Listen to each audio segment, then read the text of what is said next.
Okay yan guys, good morning. Dito tayo sa loob ng ating farm. Ayan na. So day 26 tayo ngayong araw. Ayan, tingnan natin. Ayan, medyo mahihilan yung manok natin guys, kasi medyo mainit ang panahon. Ayan, kailangan lang na cooling pad. Ayan guys, pero okay naman sila. Lusog. Ayan, tingnan natin guys.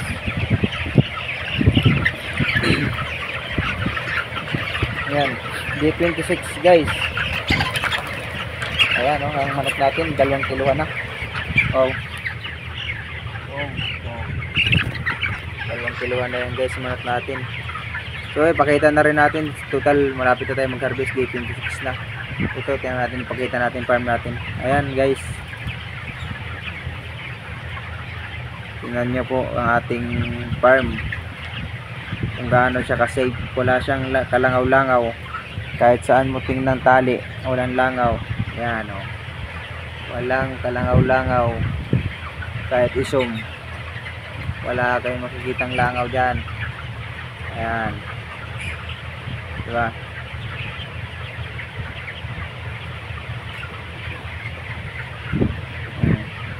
Ayan guys.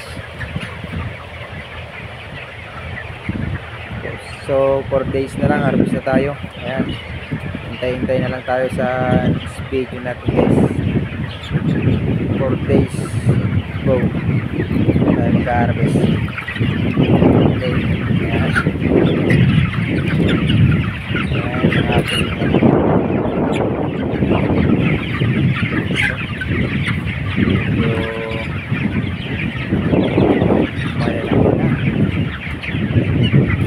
plus 4 days na pagpapalaki na naman masyado mga manok.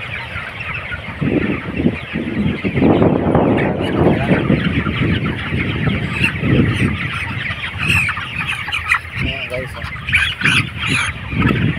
ano, 2 kilos.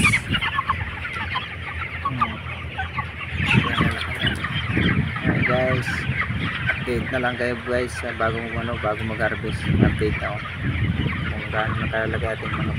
So ngayon magdadalawang kilo na sila, 1.8, 1.7 na sila. Pwede na sila harvestin. Ayan, sa ating patukahan. Okay guys, bye bye.